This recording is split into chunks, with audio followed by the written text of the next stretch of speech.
친밀한 분이십니다. 그래서 이렇게 어려운 설 명절 당일에 어렵게 말씀을 부탁을 드렸고 또 그 부탁에 기꺼이 응해 주셔서 여기까지 오셨습니다. 이제 목사님께서 말씀 전해 주실 텐데요. 말씀 제목은 변화를 일으키는 영적 원리입니다. 말씀 전해 주실 때 큰 은혜 받으시고요. 나오실 때 우리 할렐루야로 화답하도록 하겠습니다. 할렐루야. 두 손 들고 할렐루야 시작. 할렐루야.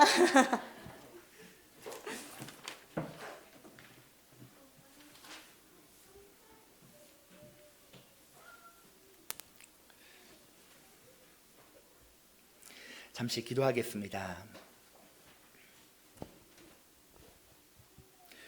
거룩하신 하나님, 은혜와 사랑을 감사합니다. 하나님의 은혜가 아니고서는 한순간도 살아갈 수 없는 연약한 저희를 이 시간 불러주시고 하나님의 말씀 가운데 함께 은혜의 시간에 동참하게 하심을 감사합니다. 나의 힘으로, 나의 생각으로 앞섰던 우리의 인생을 되돌아보며 오늘 우리에게 무엇을 말씀하시는지 깨닫게 하시고 삶의 자리에서 변화로 나타날 수 있도록 인도하여 주옵소서. 감사드립니다. 예수님의 이름으로 간절히 기도드리옵나이다. 아멘. 할렐루야. 우리를 살게 하는 것은 하나님의 은혜입니다. 또 우리를 온전케 하는 것은 하나님의 말씀입니다. 그래서 우리는 하나님밖에 없습니다 라는 믿음의 고백으로 나아가는 저와 여러분 되기를 주의 이름으로 축복합니다.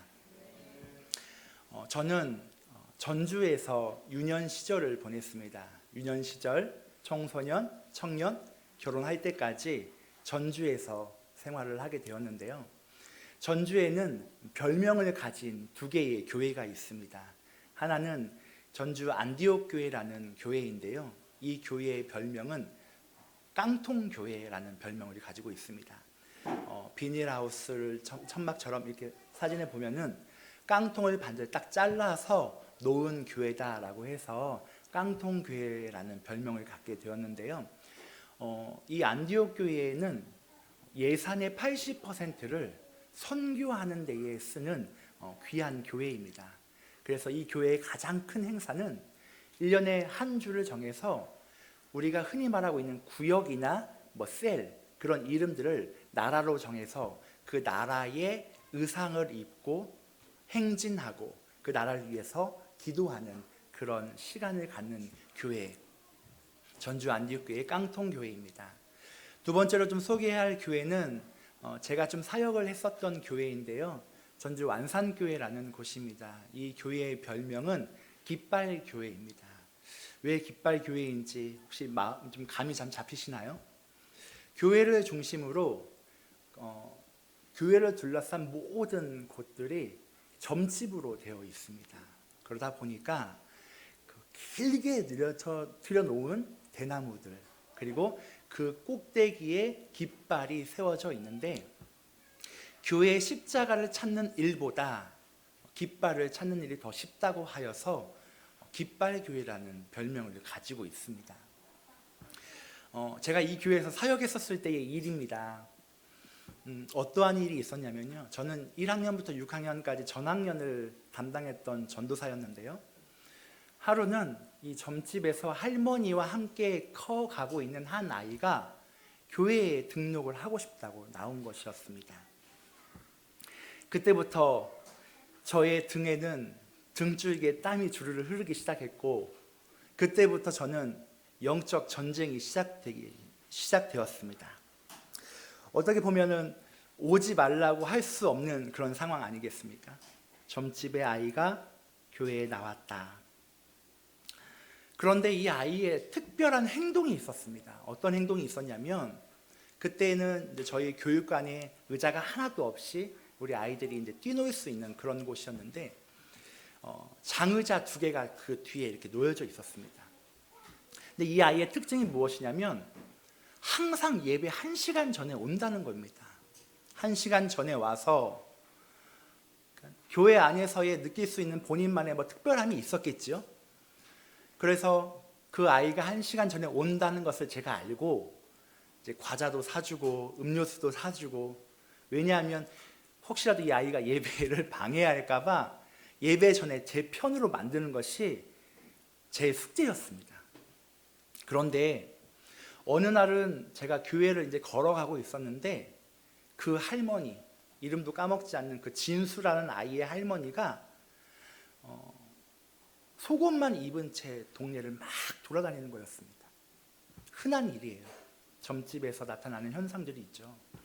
이 아이의 할머니가 속옷만 입고 막 돌아다니길래 오늘은 진수는 오지 못하겠구나 라는 생각으로 가게 되었습니다. 그런데 이 아이는 여전히 변함없이 1시간 전에 와 있었습니다. 1시간 전에 와 있었는데 어떠한 곳에 있었냐면 길게 놓여져 있는 장의자의 그 아래에 몸을 딱 내려앉은 채 그 누구도 빼낼 수 없는 그 강력한 힘을 가지고 그곳에서 버티고 있었습니다. 선생님들이 웅성웅성거립니다. 전도사님이 오셔서 빼내야 될 것 같습니다. 처음에는 좋은 말로 하였지만 나중에는 안 되길래 저도 막 힘을 내서 막 내보려고 했지만 한 명의 성인에게 느낄 수 있는 그 힘을 제가 그 아이에게서 느끼게 되었습니다. 꿈쩍도 하지 않는 그 강력한 힘. 그 후로 예배를 잘 드린 날도 있었지만 무슨 일만 있으면 그 아이는 장의자 아래 가서 몸을 숨기게 되는 그런 일들이 참 많이 반복이 되었습니다. 늘 교회를 걸어가는 시간에는 하나님 오늘도 진수가 제 옆에 앉아서 예배드리는 그 모습을 그립니다. 주님 허락해 주십시오. 그 수없이 오고 가는 길 속에서 그렇게 고백을 했던 것 같습니다. 그런데 마지막 사임하는 주일에 그 어느 때보다 간절하게 기도했죠. 하나님, 오늘 제가 이 교회에서 마지막인데 진수와 함께 행복한 예배를 드리고 싶습니다. 그러니 허락하여 주옵소서. 어땠을까요? 잘 드렸으면 제가 또 이런 얘기를 안 하겠죠. 가보았더니 여전히 1시간 전에 장의자 아래서 누워 있었던 그 아이를 제가 발견하게 되었습니다. 이 아이의 모습을 보면서 이게 내 모습이구나 라는 생각을 하게 되었습니다. 무엇인가 기도에 대한 응답을 받고 무엇인가 인생을 살만하다 보면 하나님께 예배드리는 모습, 혹은 기도 응답이 전혀 되지 않고 한 주간의 삶을 되돌아보니까 나에게 한숨 섞인 일들만 가득하면 장의자 아래로 내려가서 숨어버리고 있는 그 아이의 모습과 내가 똑같다는 생각을 하게 되었습니다. 이 아이의 모습을 보면서 하나님, 내가 오늘도 예배를 드리고 내가 오늘도 믿음으로 걷겠다고 이야기하는데 여전히 나는 내 기분에 따라서 오늘 예배를 잘 드리는지 혹은 장의자 아래에 숨든지 이게 제 모습을 발견하게 되었습니다. 그래서 덴마크의 철학자 키에르케고르는 이런 이야기를 합니다. 현대인의 기독교인들을 통해서 이렇게 묘사하고 있는데요. 우리 함께 같이 한번 읽어보겠습니다. 시작. 거위들이 뒤뚱뒤뚱 걸어서 교회를 향한다. 앞에 있는 목사 거위가 오늘도 하늘을 날 수 있습니다 라고 크게 외치자 교인 거위들이 아멘 하고 큰 소리로 말한다. 그리고 우리도 하늘을 날 수 있다는 찬양을 한다. 그리고는 다시 뒤뚱거리며 교회를 떠난다. 키에르케고르가 볼 때 교회를 묘사했던 것 중에 하나가 우리도 하늘을 날 수 있겠다는 말씀의 선포와 메시지가 있었지만 실제 우리의 일상에서는 어떠한 변화도 일어나지 않는 무능력한 기독교인들을 지금 묘사하고 있는 것입니다. 왜 예배 드렸으면 말씀 들었으면 눈물 속에 찬양했으면 우리의 삶의 변화가 되어야 되는 거 아닙니까? 그런데 교회 문을 나가자마자 마침표 딱 찍고 내 삶은 내 삶대로, 예배는 예배대로 뭔가 분리되어 있는 우리의 삶의 모습. 여러분, 우리 모습 같지 않습니까? 우리는 교회에 다니면서 예배 드리고 말씀 듣는데 왜 변화되지 않을까? 왜 나는 그대로일까? 왜 그러냐면 변화를 일으키는 삶의 방식이 잘못되었기 때문에 그렇습니다. 내 삶의 변화를 일으킬 수 있는 삶의 방식이 잘못되었기 때문에 그렇습니다. 말씀 듣고 감동받습니다. 찬양을 부르면서 눈물 흘립니다. 봉사하면서 기쁨으로 한다고 고백합니다. 반응은 하지요. 그런데 실제로 말씀 듣는데 그 순간이 지나자마자 끝이라는 것입니다. 삶의 변화와 연결되지 않는 우리의 모습을 발견하게 됩니다. 그 대표적인 사람이 오늘 본문에 나오는 느부갓네살입니다. 말씀을 들었는데, 반응을 했는데 변화되지 않은 모습. 말씀을 듣긴 들었지만, 눈으로 확인하였지만 내 삶에는 변화가 전혀 일어나지 않는 느부갓네살의 모습을 볼 수 있습니다. 생명의 복민교회 성도님들에게 제가 질문 하나 하겠습니다. 느부갓네살 왕이 자기가 꾼 꿈을 해석하는 다니엘의 모습을 보았습니까? 보지 못했습니까? 보았습니다. 뭐 알면 안다, 모르면 모른다 반응을 해주셔야 제가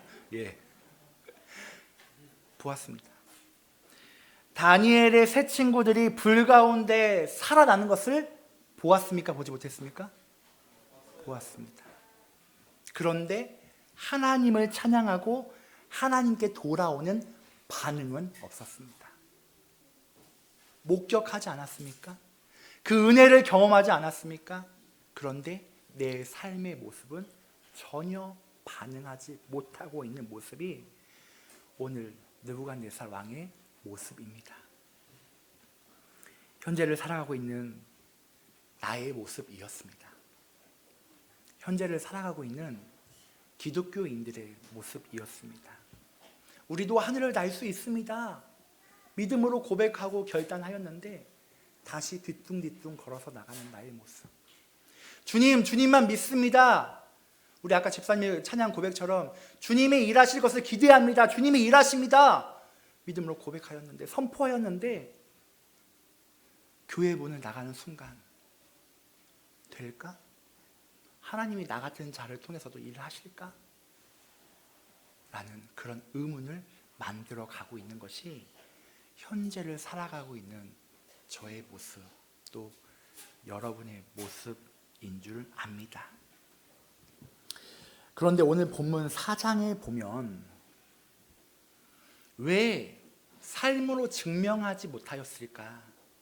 왜 그렇게 눈으로 확인하고 경험하였음에도 불구하고 왜 그토록 삶에서 증명하지 못했을까 하는 그런 말씀을 우리가 오늘 영적인 원리 3가지를 통해서 한번 알아보길 원합니다. 첫 번째로 우리가 생각해 봐야 될 것은 심판을 의식하면서 살아가야 된다는 것입니다.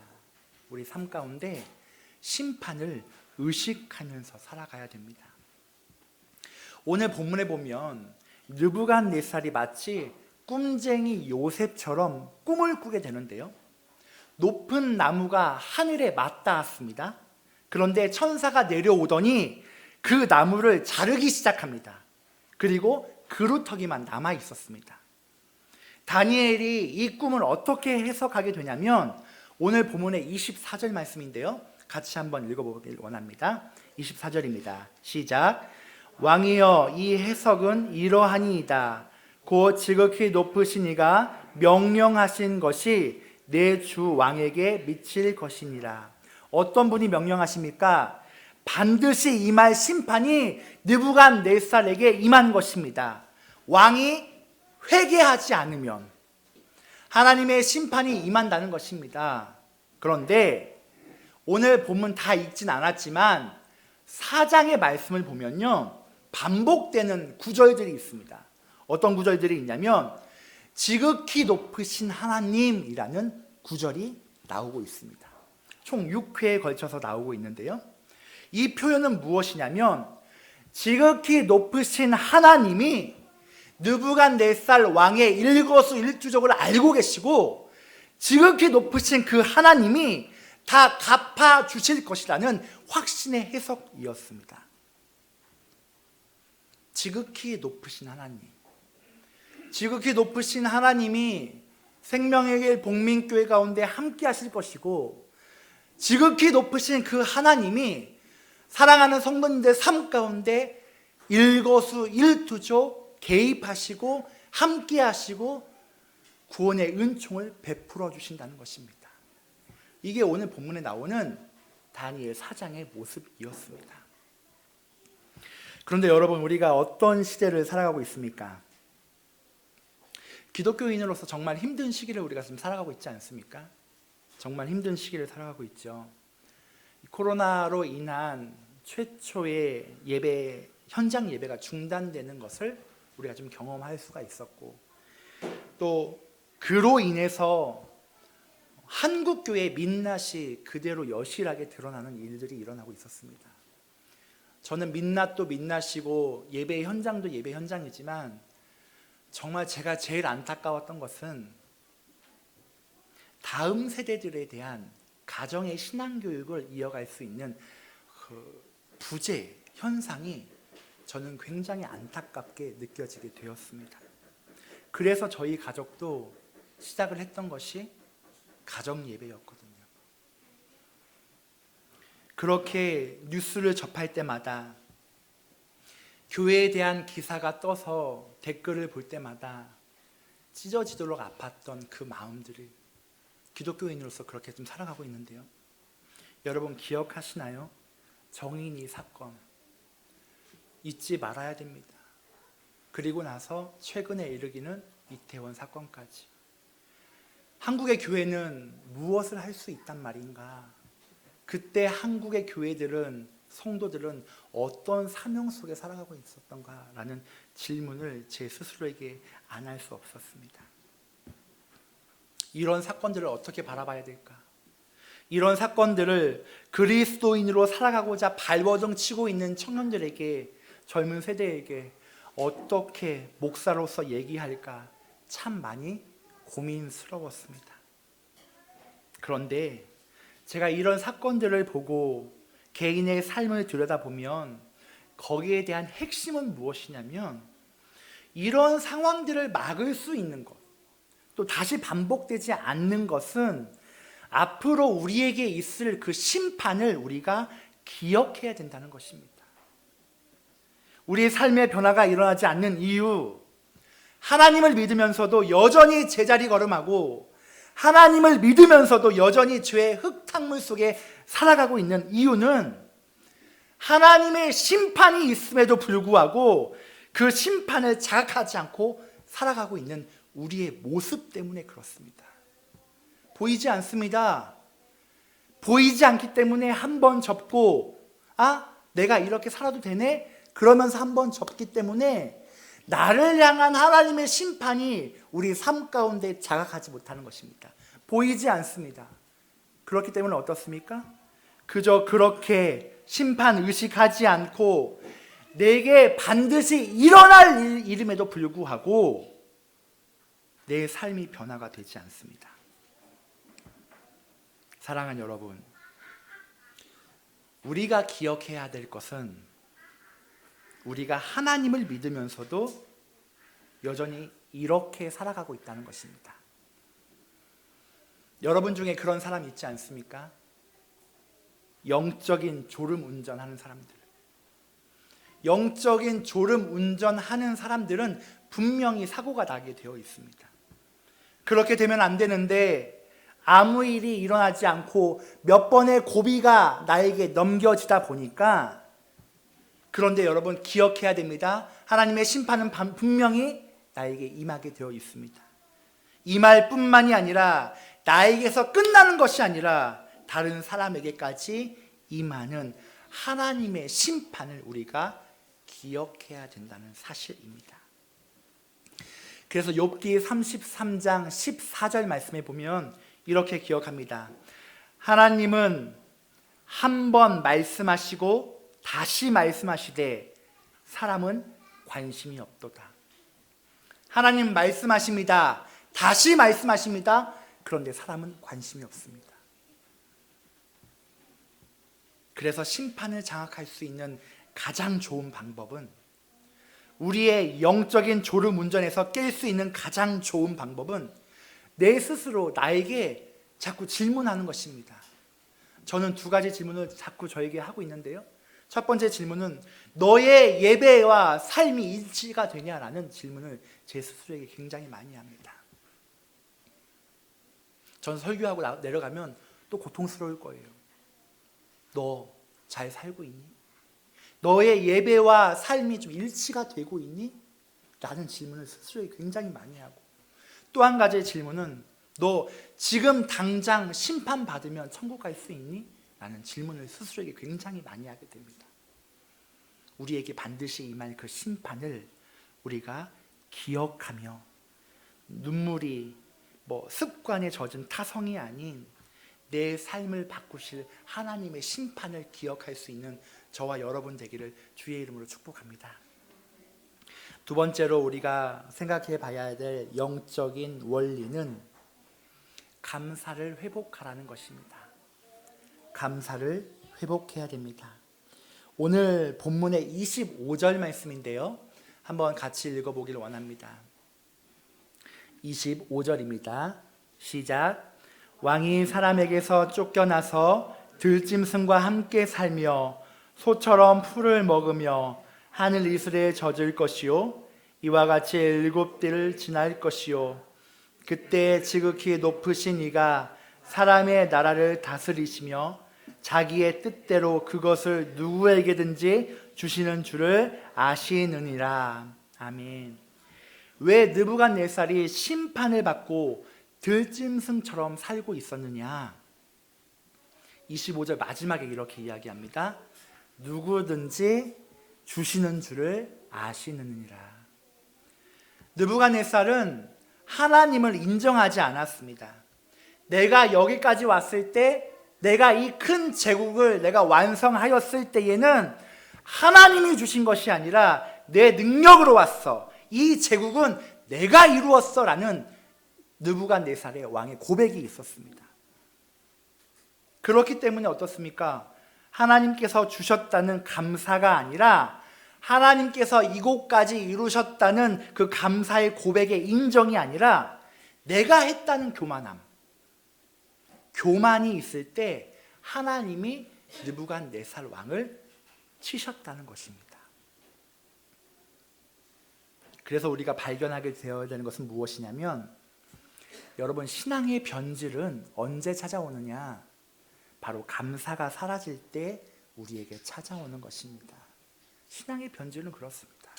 잘 우리가 가꾸어 가고 다듬어 가고 있는 이 신앙의 변질은 내 감사의 고백이 끊어졌을 때 나에게 찾아온다는 것입니다. 여러분, 오늘 명절이지만 예배 자리에 나올 수 있었던 것은 어떤 것입니까? 감사로 온 자리 아닙니까? 또 은혜로 온 자리 아닙니까? 저번 주에 예배 드리고 싶었지만 오늘 도저히 올 수 없었던 여러 가지 상황 속에 처해 있는 성도님들이 있지 않습니까? 그런데 그분들이 하나같이 고백하는 것은 예배의 자리는 은혜의 자리고 감사의 자리라는 것입니다. 오늘 저와 여러분이 감사로 온 자리, 예배의 자리에 우리가 감사의 고백으로 나아갈 때 그 은혜가 우리에게 임하게 될 줄 믿습니다. 그래서 우리 신앙의 회복을 위해서, 신앙의 순수성을 위해서 필요한 것이 바로 감사의 회복인데요. 느부갓네살 왕이 실패했던 것이 무엇이냐면, 어느 사람에게든지 주시는 그 자리가 온전히 하나님의 은혜고 감사함의 자리임에도 불구하고 나의 모습을 더 크게 보았던 것입니다.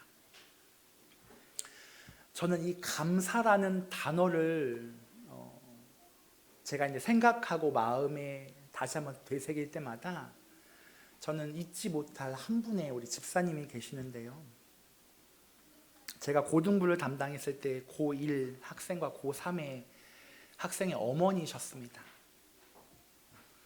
암 말기 환자분이셨는데요.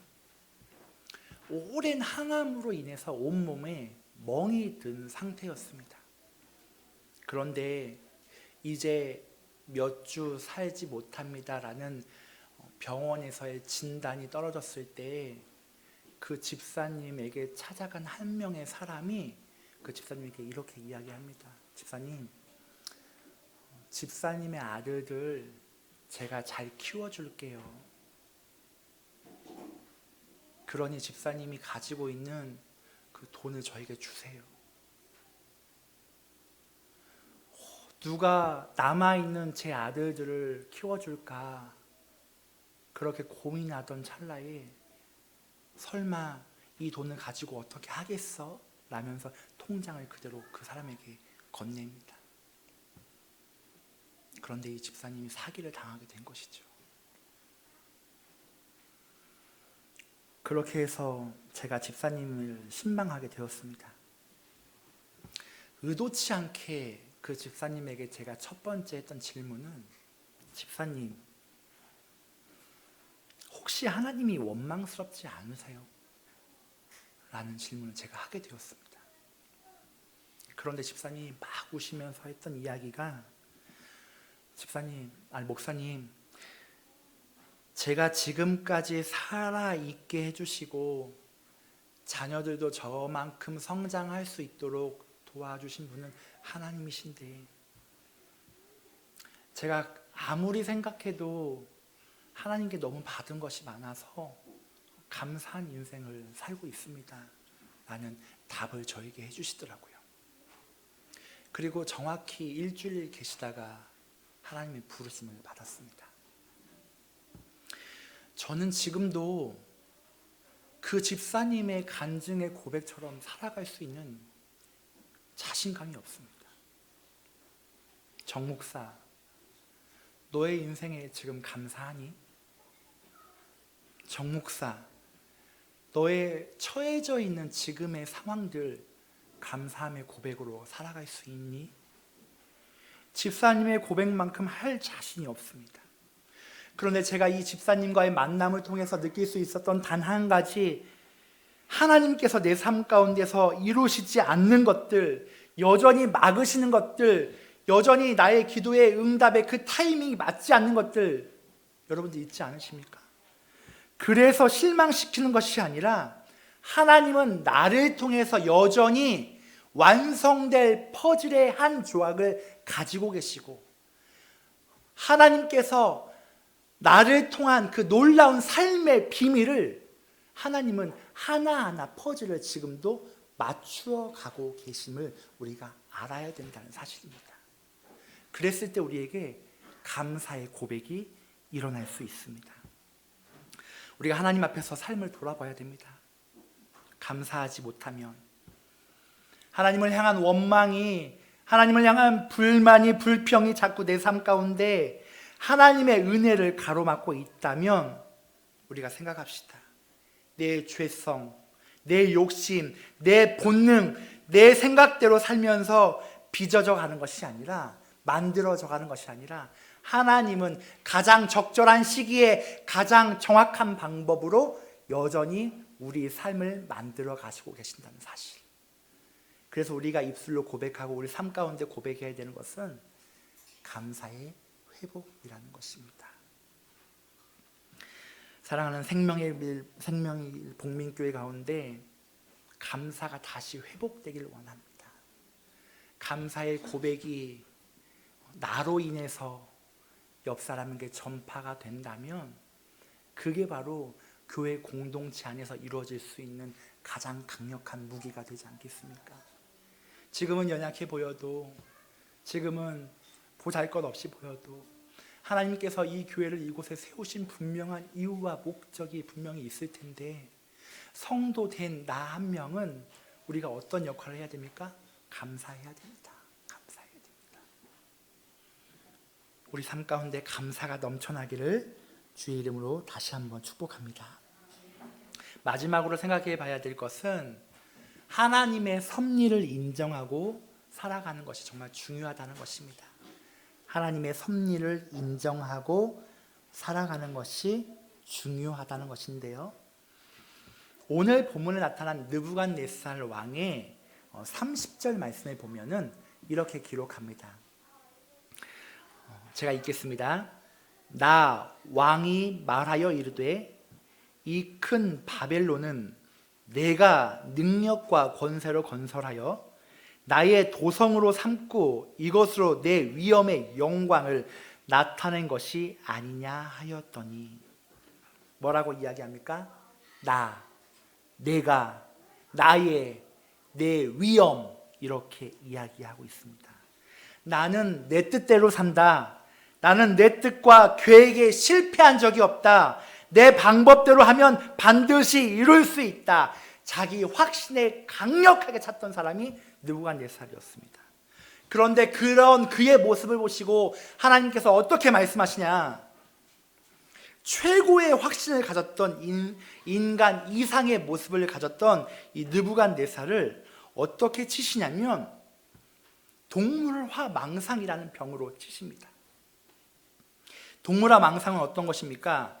야생 동물이라고 생각하고 본인이 실제로 그렇게 살아가는 것입니다. 피부도 변해갑니다. 밖에서 살아가길 원합니다.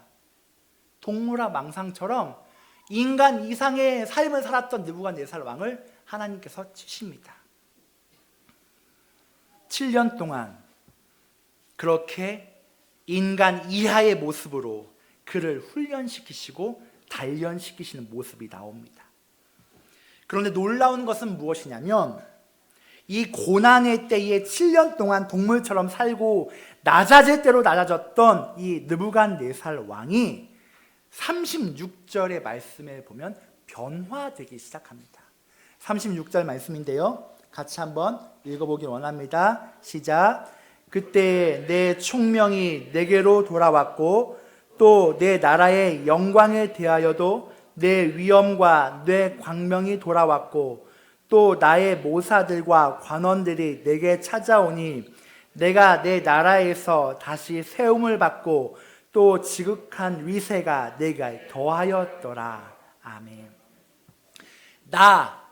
내가, 내 위엄, 나의, 이렇게 말했던 느부갓네살 왕이 돌아왔고 무엇보다 마지막에 더하여졌다고 고백을 하고 있는 장면입니다. 결국에는 이 느부갓네살이 인정하게 된 것은, 느부갓네살이 변화된 것은 내 뜻과 내 계획과 내 응답에 붙잡혀 살아갔던 사람이 하나님의 섭리로, 하나님의 계획으로, 하나님의 때를 보면서 살아가는 삶으로 변화되기 시작했다는 것입니다.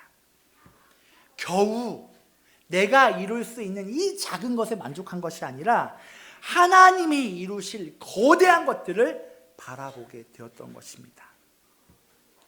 그래서 옥하는 목사님의 설교를 듣다 보면 섭리가 무엇인가라는 질문에 이 목사님이 이렇게 대답하십니다. 섭리는 무엇인가? 섭리는 하나님께서 내 삶을 향한 최고의 목적을 설정하시고 그것을 이루기 위해 모든 수단과 방법을 동원해서 이루는 것이다. 하나님의 섭리가 그렇습니다. 하나님의 섭리가 저와 여러분에게 임한다는 그 확신에 섰을 때 하나님은 여러분을 향한, 저를 향한 최고의 목적을 설정하시고 모든 수단과 방법을 동원해서 그것을 이루시는 분, 이게 바로 하나님의 섭리라는 것입니다. 하나님의 섭리가 생명일 복민교회 성도님들 한 명 한 명의 삶 가운데 나타나길 원합니다. 그래서 우리가 하나님을 믿으면서도 자꾸 세상을 바라보는 것, 하나님의 자녀로 살아가면서 똑같이 세상의 방법대로 세상에서 정답을 찾고 있는 이유는 아직도 나는 느부갓네살처럼 내 계획, 내 뜻, 내 응답, 내 것 그냥 손에 쥐어줘야지만이 내가 확신할 수 있는 그 위치에 밖에 서 있지 않다는 것입니다.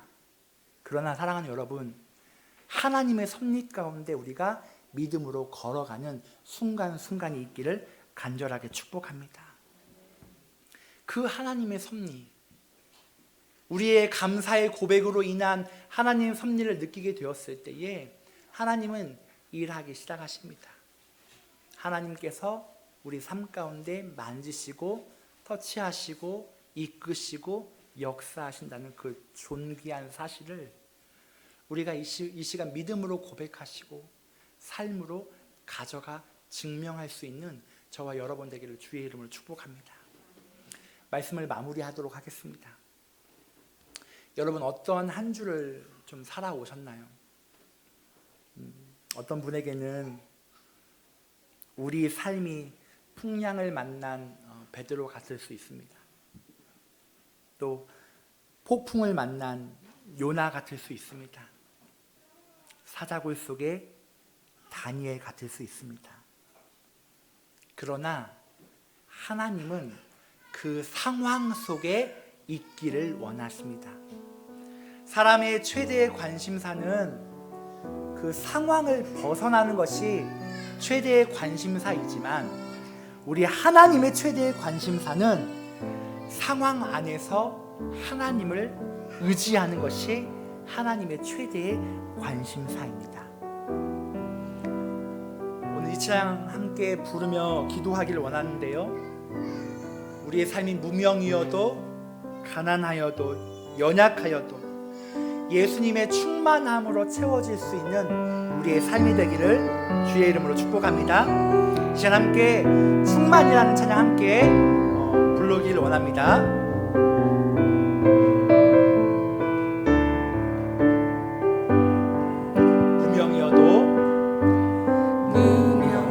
무명이어도 공허하지 않은 것은 예수 안에 난 만족함이라.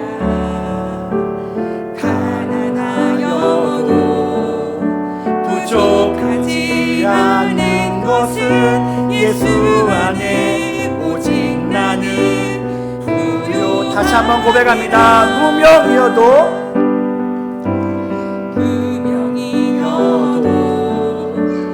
공허하지 않은 것은 예수 안에 난 만족함이라.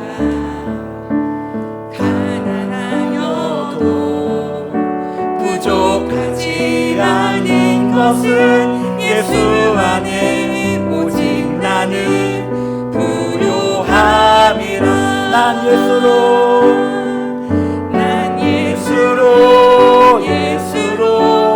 예수로 충만하네. 난 예수로 충만하네. 난 예수로 충만하네. 영원한 왕 내 안에 살아. 난 예수로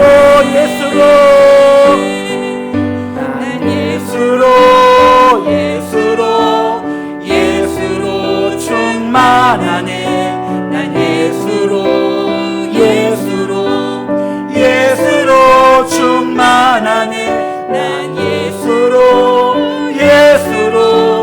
예수로 충만하네. 영원한 왕 내 안에 살아. 다시 한번 마지막으로 고백합니다. 난 예수로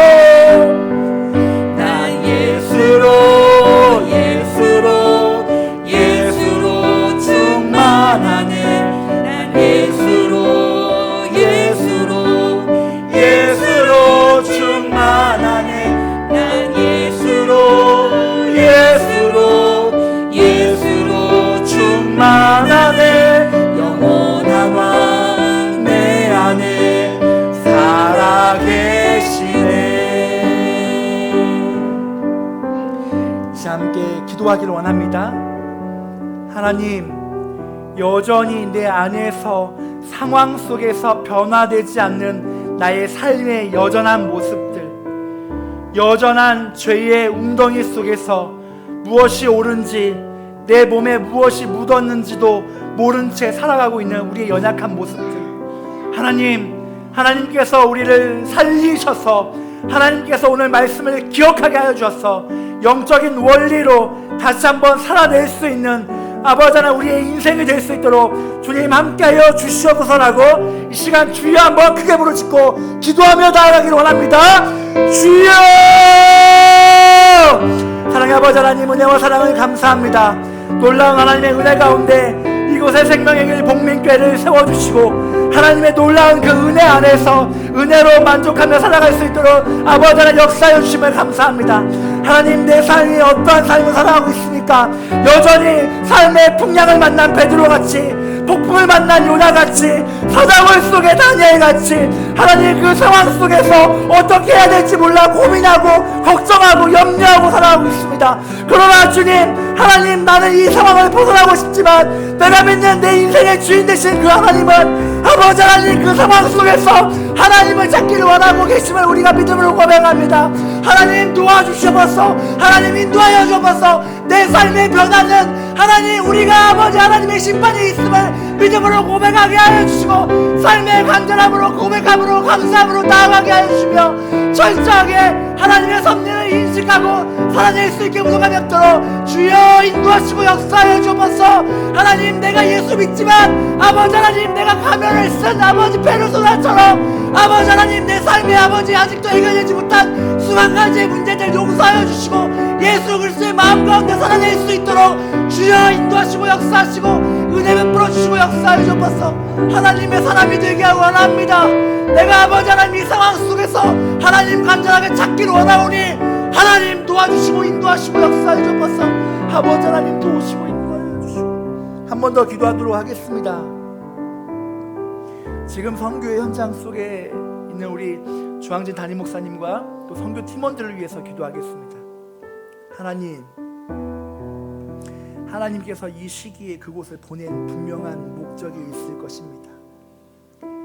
그 목적은 무엇인가 많은 기적이 일어나는 것이 목적이 아니라 부르신 자리에서 순종하느냐 안 하느냐라는 그 하나님의 질문이 분명히 있었을 것입니다. 필리핀에서 여러 사역을 감당하고 있을 때에 악한 마귀 틈타지 못하도록 인도하여 주시고 온전히 하나님의 놀라운 뜻과 계획 속에서 모든 것이 이루어질 수 있도록 특별히 우리 팀원들의 건강과 사역의 현장 속에서 살아계신 하나님을 전심으로 만날 수 있도록 이 시간 선교팀을 위해서 다시 한번 간절하게 주여 한번 부르짖고 기도하며 나아가도록 하겠습니다. 주여! 사랑의 아버지 하나님 은혜와 사랑을 감사합니다. 놀라운 하나님의 은혜 가운데 이 시기에 필리핀으로 보내어 주셔서 우리 담임 목사님과 여러 팀원들을 위하여 이 시간 중복케 하여 주심을 감사합니다.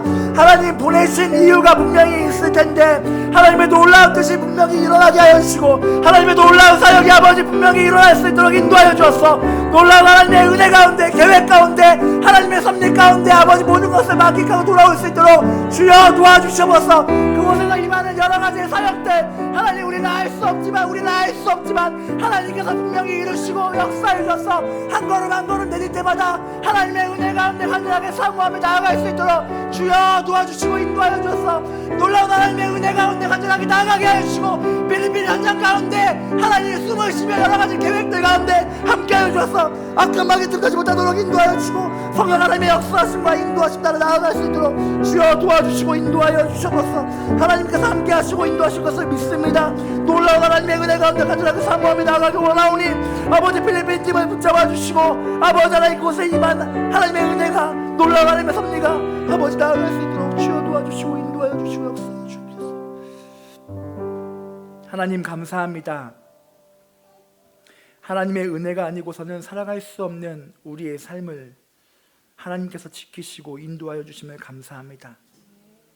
우리를 살게 하는 것은 하나님의 은혜이고 우리를 온전케 하는 것은 하나님의 말씀임을 깨닫게 해주시고 우리의 삶의 변화는 다른 어떤 것이 아닌 하나님 한 분임을 믿음으로 고백하며 나아가기를 원하오니 하나님 지키시고 인도하여 주옵소서.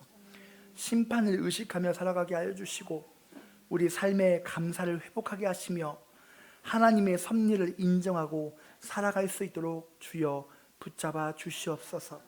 특별히 지금 선교하고 있는 목사님과 팀원들에게 함께 하여 주셔서 하나님께서 주신 마음으로 그들을 바라보게 하여 주시고 은혜 안에 하나님의 큰 뜻을 바라보고 안전하게 돌아올 수 있도록 인도하여 주옵소서. 감사합니다. 예수님의 이름으로 간절히 기도드리옵나이다.